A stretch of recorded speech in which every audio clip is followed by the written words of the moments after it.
Hello, नमस्कार, आदाब, सत श्री अकाल और अस्सलाम वालेकुम। मैं हूं मोहम्मद अहमद काज़मी, लेकर आया हूं फ्राइडे का स्पेशल प्रोग्राम साउथ एशिया पर नजर सैयद अली मुश्तबा के साथ। सैयद अली मुश्तबा साहब आजकल अपने वतन में हैं, माने गांव, शेखपुरा जिला, बिहार में, और वहां अपनी मसरूफियत के बीच में हमारे लिए वक्त निकाला है। साउथ एशिया के तमाम मुल्कों की खबरों पर वो नजर रखते हैं। आज हम जिन खबरों पर बात करेंगे वो अफगानिस्तान और भारत के बीच में कुछ बेहतर ताल्लुकात के इशारे मिल रहे हैं। उसके अलावा पाकिस्तान में इमरान खान और शहबाज शरीफ की हुकूमत के बीच में बातचीत चल रही है, और बांग्लादेश से भी कई खबरें हैं। बांग्लादेश और पाकिस्तान नजदीक आते हुए नजर आ रहे हैं, और कुछ खबरें नेपाल और श्रीलंका से भी हैं। सैयद अली मुश्तबा साहब, वेलकम है। आपने ऐसे अपनी मसरूफ वक्त में से टाइम निकाला। आप ये बताइए कि अफगानिस्तान से क्या खबरें? जी, बहुत बहुत शुक्रिया काज़मी साहब। मेरे सामाईन को मेरा आदाब, सत श्री अकाल और अस्सलाम वालेकुम। अभी मैं आपसे शेखपुरा शहर से मुखातिब हूँ और बिल्कुल बीच बाजार में बैठा हूँ और आपसे रिकॉर्डिंग करवा रहा हूँ मैं। जो साउंड आपको समझ में आ रही है वो यहाँ पे जो चलते फिरते व्हीकल्स हैं उनके साउंड है, लेकिन फिर भी चलिए आपके लिए मतलब सरेखम। तो मैं ये कहना चाह रहा था कि हम लोग अफगानिस्तान से अपनी चर्चा का आगाज करते हैं, और सबसे पहले हम लोग दुबई चलते हैं, जहाँ पे हमारे जो भारत के फॉरेन सेक्रेटरी हैं विक्रम मिश्री साहब, वो उनकी मुलाकात दुबई में हुई थी आमिर खान मुत्तकी से, जो कि उनके तालिबान के जो है फॉरेन अफेयर्स देखते हैं, और वो दुबई में और दोहे में वहाँ ही रहते हैं, वो उनकी फॉरेन ऑफिस है। तो ये बहुत अहम मुलाकात थी, जिस मुलाकात का मतलब ये है कि अंदेशा ज्यादा तो नहीं था लेकिन था, और ये मुलाकात भारत के पहल से हुई थी, ना कि अफगानिस्तान के पहल से हुई थी। तो पहले हम लोग मुलाकात पे बात कर लेते हैं। मुलाकात ये थी कि जो काउंसिल है या एम्बेसी है अफगानिस्तान की, वहाँ पे वो संधि हो गई है कि 2-3 लोग काबुल में और इंडिया के चले जाएंगे, और वो एक्सेस वहाँ उनको और भी वीजा प्रोसेस और जो भी एम्बेसी के जो एक्टिविटीज होते हैं, क्योंकि एम्बेसी भारत की बंद है। अब ये जो इनसे बात हुई उसमें वो भारत की एम्बेसी को खोलने के लिए काबुल में भारत ने अपनी रजामंदी दे दी है, और अभी और जो फॉर्मेलिटीज है वो होंगी उसकी। दूसरी तरफ इंडिया में भारत ने तालिबान के हुकूमत के जो स्टाफ हैं, जो उनके नियुक्त किए स्टाफ हैं, उनको बम्बई में उन्होंने परमानेंटली बुला लिया है, जो कि एक कदम है तालिबान को रिकॉग्नाइज करने का, क्योंकि अभी तक जो है वो पिछले सरकार अशरफ गनी के जो लोग थे वो यहाँ थे, वो सब जा चुके हैं। दूसरी जो संधि उनकी हुई है वो ट्रेड के लिए, वो चाबहार पोर्ट जो ईरान में है उसको फिर से मतलब भारत से और क्या क्या आइटम्स वो ट्रेड करना चाहते हैं अफगानिस्तान, और अफगानिस्तान से क्या क्या आइटम आना चाहते हैं, इस पे कुछ बातें हुई थी। और तीसरी जो बहुत अहम खबर है कि ये एक बढ़ते रिश्ते का संकेत है जो कि भारत दे रहा है अफगानिस्तान को या दुनिया को, क्योंकि अभी तक जब से तालिबान आई है तो भारत ना ही पहल कर रहा था, ना ही जो है पीछे हट रहा था, यानी कि यहाँ तक के उसने तालिबान को रिकॉग्नाइज करने के लिए भी जो है वो उसने स्वीकृति नहीं दी थी अपनी। अब अफगानिस्तान के अंदर चाइना आ गया है, अफगानिस्तान के अंदर रशिया आ गया, पाकिस्तान है, ईरान है। तो अब इंडिया को ये लग रहा है कि अगर वो इसमें नहीं कूदेगा अफगानिस्तान के जो मिनरल्स हैं और सारी चीजें हैं, तो शायद भारत जो है वो बहुत पीछे छूट जाए। तो दूसरी बात यह है कि इस हवाले से भी भारत जो है वो अफगानिस्तान के अंदर जाना चाहता है। प्लस भारत के बहुत सारे ऐसे एसेट्स हैं जिसको भारत फुर्गो नहीं करना चाहता है।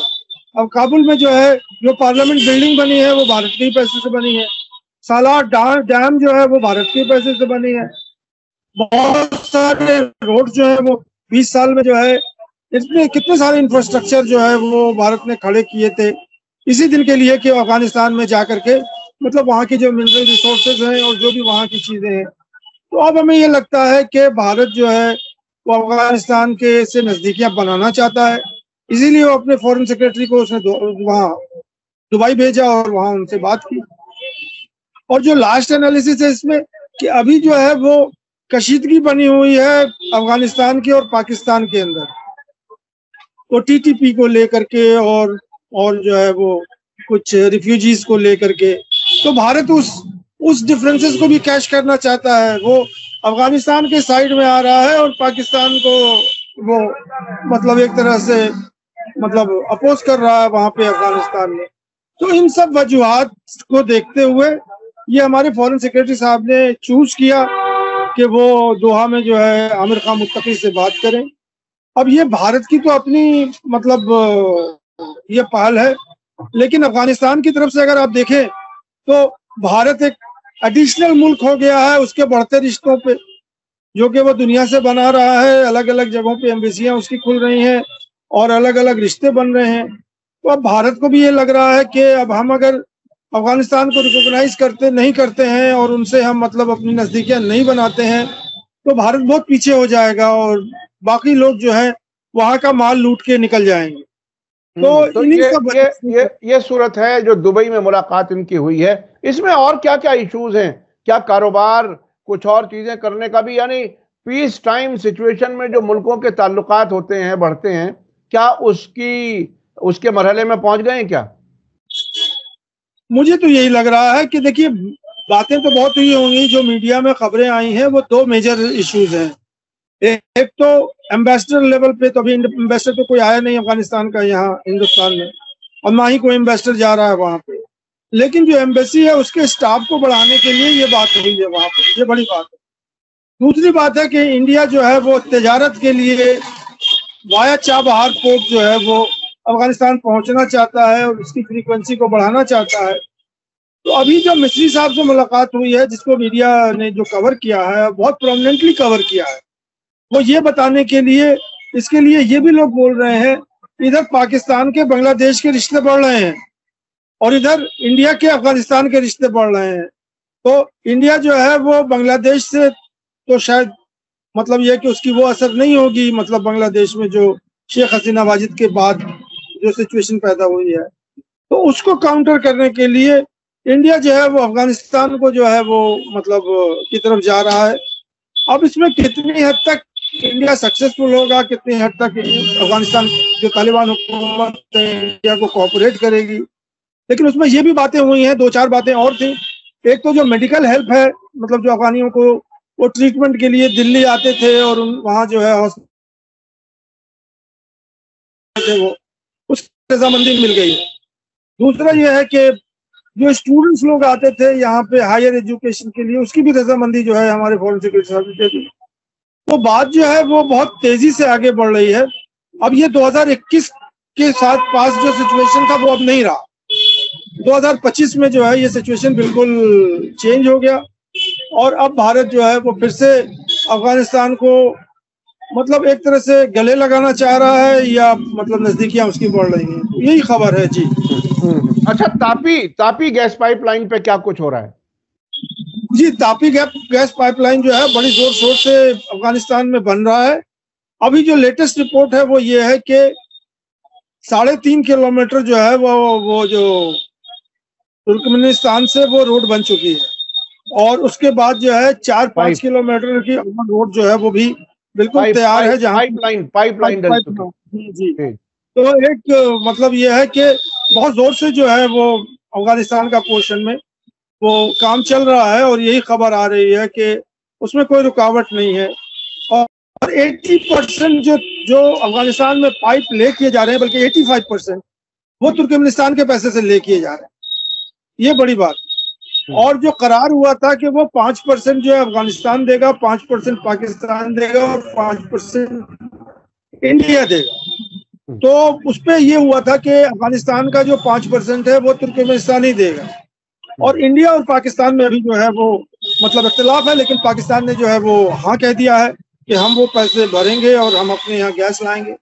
लेकिन इंडियन फॉरेन सेक्रेटरी और इंडियन जो इस्टेब्लिशमेंट है उन्होंने अभी ना कुछ हाँ कहा है ना कभी ना कहा है और इंडिया जो है वो बहुत कीन नहीं है कि वो तुर्कमेनिस्तान वाला जो पाइपलाइन है, तुर्कमेनिस्तान पाकिस्तान इंडिया तापी जिसको कहते हैं, तो इंडियन साइड में अभी तो पाकिस्तान में आ जाए फिर बात करेंगे कि इंडिया क्या करना चाहती है ये नहीं। मुझे याद आ रहा है वो ईरान से गैस पाइपलाइन आनी थी, प्रपोजल था, उसको रोक करके अमेरिका ने ये नया प्रपोजल शुरू किया था और ये तुर्कमेनिस्तान, अफगानिस्तान, पाकिस्तान, इंडिया इस तरह से ये तापी गैस पाइपलाइन कहलाई जाती है। ये कब मुकम्मल होगी, कब भारत तक गैस पहुंचेगा या नहीं पहुंचेगा, ये आने वाला वक्त बताएगा। अच्छा, पाकिस्तान से क्या खबरें हैं? पाकिस्तान में क्या कुछ हो रहा है? नहीं, देखिए, एक खबर और है जो इसी हवाले से पाइपलाइन से है कि अभी जो तालिबान के जो हुक्मरान हैं, ओहदेदार हैं, वो अभी मॉस्को गए थे और वहां से वो एक संधि करके आए हैं कि अब एक दूसरा पाइपलाइन जो है वो रशिया से आएगा, वो अफगानिस्तान आएगा और वो पूरा जो है सेंट्रल एशिया होते हुए वो गैस लेकर के आएंगे अफगानिस्तान तक। इसकी उन्होंने संधि कर ली है। अब अफगानिस्तान से कहाँ जाएगा इसकी कोई, क्योंकि अफगानिस्तान तो लैंडलॉक कंट्री है, तो वो या तो पाकिस्तान जाएगा या तो ईरान जाएगा।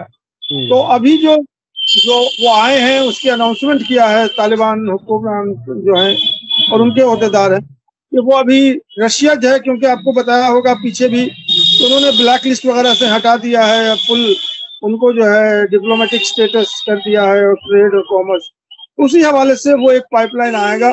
अब उसको देखना है कि वो कहाँ पहुंचेगा, कब पहुंचेगा, और उसके ऊपर भी हमें नजर रखनी होगी। ये जी जी जी, बिल्कुल बिल्कुल। पाकिस्तान की खबरें बताइए। पाकिस्तान में इमरान खान का क्या होने वाला है? इमरान खान का और शहबाज शरीफ की हुकूमत पे जो है वो आज, यानी कि थर्सडे को जो हम रिकॉर्डिंग कर रहे हैं, तो आज वहाँ बातचीत का डेट था। और जो अहम बात यह है कि बातचीत तो चल रही थी, उसमें स्टेलमेट भी हो गया था।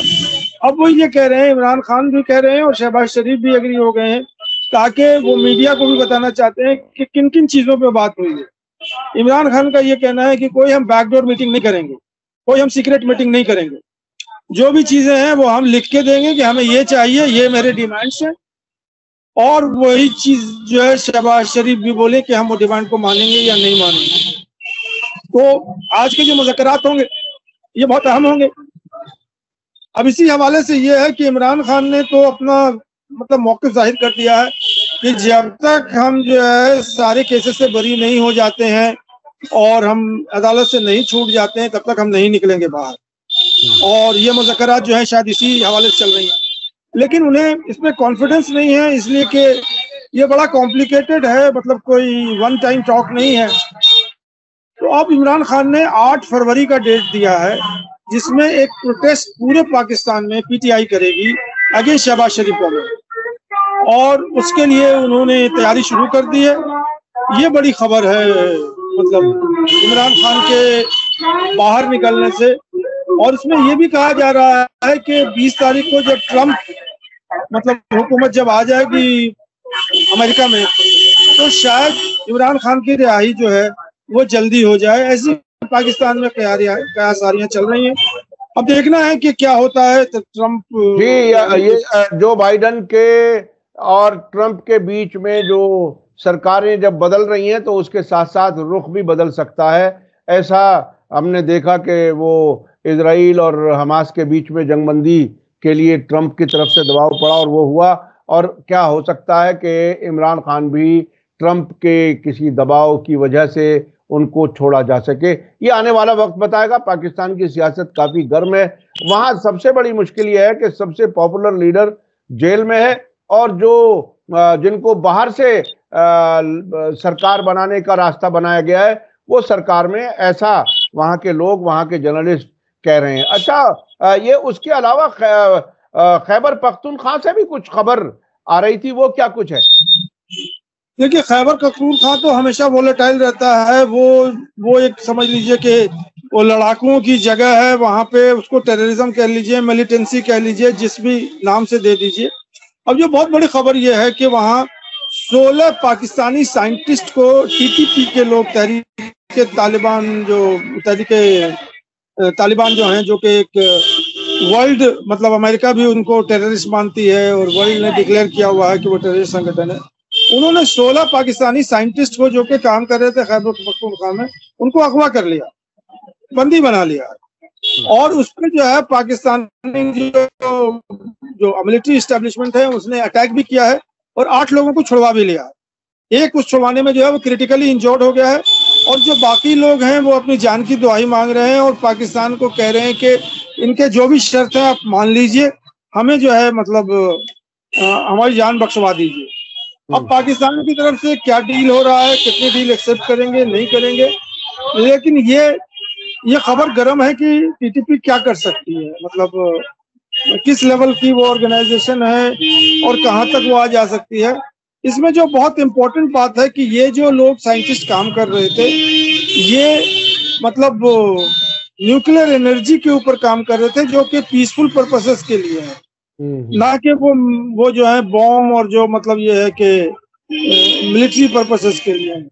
और इनका ये था कि वो कुछ बिजली वगैरह जो है वो खैबर पख्तूनख्वा में देना चाहते थे, कुछ और भी चीजें हैं जो कि इलेक्ट्रिकल जनरेशन से, पावर जनरेशन से, न्यूक्लियर पावर जनरेशन से वो मुंसलिक है। तो ये साइंटिस्ट है, बहरहाल ये गवर्नमेंट के तो एम्प्लॉय थे, गवर्नमेंट से पैसे ले रहे थे। और तहरीके तालिबान का जो टारगेट है वो सिविलियन नहीं है, बल्कि वो हर उन लोगों को वो टारगेट करता है जो कि पाकिस्तानी गवर्नमेंट के सिंबल हैं, चाहे वो पुलिस, चाहे वो आर्मी हो, चाहे वो मतलब साइंटिस्ट हो या जो भी कुछ हो। तो ये बड़ी अहम खबर है और ये बताता है कि मैं अपने दर्शकों को बता दूं कि पिछले दिनों अफगानिस्तान के अंदर पाकिस्तान ने कार्रवाई की, ये कहते हुए कि तहरीक तालिबान पाकिस्तान पर उन्होंने बाकायदा कार्रवाई की है, उसमें कुछ लोग मारे गए थे। फिर अफगानिस्तान की तरफ से भी जवाबी कार्रवाई हुई थी और अफगानिस्तान में तालिबान की हुकूमत ने, एक जिम्मेदार ने, एक मिनिस्टर ने यह भी कहा था कि ये तहरीक तालिबान पाकिस्तान हमारे मेहमान हैं। तो यहां तक बात आ गई थी। अच्छा, अब आगे चलते हैं। क्या दाइश का भी कोई रोल है इस इलाके में? क्या लगता है आपको? जी, ये दाइश बड़ा ही मुअम्मा है। पाकिस्तान कहती है कि दाइश जो है वो अफगानिस्तान में है और मतलब अफगानिस्तान जो है वो उनको पनाह दिए हुए हैं और वहां वो उनको मतलब रखे हुए हैं। अफगानिस्तान का भी बयान आया है कि दाइश जो है वो बलूचिस्तान में है और वहां वो सरगर्म है, उनके साथ जो बलूचिस्तान लिबरेशन आर्मी है और anti Pakistan activity, anti global activity वो वहां कर रहे हैं। अब कौन सही बोल रहा है, कौन गलत बोल रहा है, हम तो पत्रकार हैं, जो भी बोलेंगे, जो भी कहेंगे, उनके हवाले से हम बात करेंगे। जो खबर आएगी उस पर, जो खबर आएगी उस पर बात करेंगे। अच्छा, बांग्लादेश और पाकिस्तान के ताल्लुकात कहते हैं काफी नजदीक होते जा रहे हैं जब से भारत के और बांग्लादेश के बीच में कशीदगी हुई है। क्या है ताजा खबर? अमर खबर यह है कि जो बांग्लादेश के chief of the army staff हैं वो वहाँ ढाका से जो है वो रावलपिंडी गए हुए हैं और उन्होंने बाकायदा आसिम मुनीर से मुलाकात की है और उनके और भी जो लोग हैं जो आर्मी में, एक शमशाद है, मेजर जनरल शमशाद करते हैं, तो उनसे बड़ी तवील मतलब वो बात हुई है और ये बता रहा है, इस बात का संकेत दे रहा है कि बांग्लादेश जो है वो पाकिस्तान के साथ डिफेंस कोई एग्रीमेंट करने वाला है। अब वो क्या एग्रीमेंट होगा, नहीं होगा, ये तो मतलब बाद में ही मालूम होगा जब कोई बात आएगी। अब उसमें वो ये कह रहे थे, ये हवा आ रही थी कि पाकिस्तानी आर्मी जो है वो आएगी, मतलब उनके जनरल और जो ट्रेनर्स हैं वो बांग्लादेश की आर्मी को आकर बांग्लादेश में ट्रेन करेगी, ऐसी बात हो रही थी। और भी कुछ आर्म सप्लाई वगैरह की बात होगी और क्या क्या होगा ये नहीं जानते हैं, लेकिन ये तो बड़ी खबर है कि बांग्लादेश का जो chief of the army staff है वो पाकिस्तान के आर्मी स्टाफ से मिल रहा है, ये एक बड़ी खबर है। इसी हवाले से ये भी है कि अभी एक संधि हो गई है इसी ट्रिप में, जो कि ये बताता है कि बांग्लादेश में chief of the army staff ही जो है वही, उन्हीं के हाथ में सारा भागदौड़ है। वो है कि पाकिस्तान अब वीट प्रोवाइड करेगा बांग्लादेश को, तो एक बड़ा कंसाइनमेंट वीट का वो एग्रीमेंट हो गया है जो कि पाकिस्तान भेजेगा बांग्लादेश के लिए। इंडिया जो है वो ट्रेडिशनल सप्लायर था वीट का और उनके जो भी चीजें थी। तो ये भी एक खबर है जो हम लोगों को नोटिस लेना चाहिए कि कितने मतलब क्लोज रिलेशनशिप डेवलप हो रही हैं बांग्लादेश के और पाकिस्तान के। यानी बांग्लादेश में जो भारत की विदेश नीति है वो एक तरह से नाकाम होती नजर आ रही है। वो बांग्लादेश जिसको अलग मुल्क बनाने में भारत ने बाकायदा मदद की 1971 में, हर तरफ से मदद की गई, अब वो मुल्क भारत से दूरी बना के पाकिस्तान की तरफ वापस जा रहा है। ये एक बहुत बड़ी तब्दीली है। उसके बाद हम नेपाल से क्या खबर है? नहीं, ये खबर और है बांग्लादेश में, वो है बॉर्डर पोस्ट की। जी। वो इंडिया जो है अभी बहुत तेजी से इंडिया बांग्लादेश की बॉर्डर फेंसिंग जो है बहुत तेजी से चल रही है। बहुत लंबा चौड़ा बॉर्डर है, मतलब आपको बताया था 3 साइड से जो है वो इंडिया है और एक साइड तो सी है। वो सी को भी जो है वो इंडिया ही कंट्रोल करता है, क्योंकि वहाँ इंडिया के शिप वगैरह हैं। और ये जो 3 साइड है इसकी फेंसिंग बहुत जमाने से चल रही है। अभी जो नई खबर ये है कि इंडिया जो है वो फेंसिंग कर रही थी, जिस पर बांग्लादेश ने उन्हें रोक दिया। और उनका ये कहना था कि ये जगह जहाँ पे आप पोल लगा रहे हैं या बार्ड वायर लगा रहे हैं, ये हमारी जगह है और इसके यहाँ पे आप फेंस नहीं कर सकते हैं। तो उसमें काफी टेंस माहौल हो गया। बांग्लादेश के जो मतलब लोग हैं जो कि फॉरेन ऑफिस को देखते हैं, इंडिया के जो फॉरेन ऑफिस के जो एम्बेसडर वगैरह हैं उनको बुलाया, उनसे बातचीत हुई। दिल्ली में जो है वो बांग्लादेश के एम्बेसडर, उनको बुलाया गया कि आप आके बात कीजिए। तो बात जो है मेरे ख्याल में यहाँ पे रुक गई है। एज इट इज जो भी कुछ है वो है। अब आगे उसमें क्या मूवमेंट होगा, भारत और बांग्लादेश के बीच में किस मुख्तलिफ बहानों से एक तरह से तनाव का माहौल है। शेख हसीना की हम मेजबानी कर रहे हैं और बांग्लादेश की सरकार शेख हसीना को वापस चाहती है और भारत सरकार ने उन्हें वापस भेजने से मना कर दिया है। जी, नेपाल की क्या खबर है? नहीं, बांग्लादेश की वैसी इसी खबर से फेंसिंग के ऊपर उनका ये कहना है कि जो फेंसिंग की ट्रीटी हुई थी या जो टेरिटरी डिमार्केट हुई थी वो अनजस्ट है और वो हसीना वाजिद ने इंडिया के प्रेशर पे आकर करके वो डिमार्केशन किया है। हम उस डिमार्केशन को नहीं मानते हैं। ये बात चल रही है। भारत ये सवाल दोबारा सवाल हल करो, जो तय हुआ था उसको हम नहीं मान रहे, नई सरकार नहीं मान रही। जी जी जी जी। अब एक और बहुत मजेदार खबर है, वो ये है कि हसीना वाजिद, उनकी पूरी फैमिली, उनकी बहन और उनकी एक और बहन है जो कि पार्लियामेंटेरियन है इंग्लैंड में, लंदन में। उनका नाम है ट्यूलिप रहमान। और ट्यूलिप रहमान भी जो है वो एक लैंड ग्रैब केस में ये पूरी फैमिली मतलब सजा याफ्ता हो गई है। और ट्यूलिप रहमान को अपना एमपी शिप से रिजाइन देना पड़ा वहाँ मतलब इंग्लैंड में, यूके में, इसी वजह से कि उन्होंने वो करप्शन केस में यहाँ बांग्लादेश में जो है वो, और ये कोई बहुत प्राइम लैंड को जो है इन्होंने मतलब बहुत ही थ्रो अवे प्राइस पे जो है अपनी पूरी फैमिली को दिलवा दिया था, ढाका के मेन जगह पे कहीं पे है। तो ये सब खबरें चल रही हैं एंटी हसीना के हवाले से। और उनकी फैमिली पे वो तो ट्यूलिप रहमान जो है वो तो ब्रिटिश सिटीजन है और वो वहाँ की पार्लियामेंटेरियन है। उनको भी जो है मतलब ये हसीना के वो वो भी आ गए, करप्शन के जद में वो भी आ गए। अच्छा, श्रीलंका से कोई खास खबर है क्या? नहीं, नेपाल से पहले खबर सुन लीजिए। वो नेपाल की खबर ये है जी, इंडिया का प्रॉब्लम ये है कि इंडिया के 15,000 जो गोरखा फौज हैं वो रिटायर हो रहे हैं या हो गए हैं। अब ये बहुत बड़ी तादाद होती है, जो कि गोरखा जो रेजिमेंट है वो 7 रेजिमेंट है और ये बड़ी संख्या है जो कि उन्हें भरपाई करनी होगी मतलब फौज में।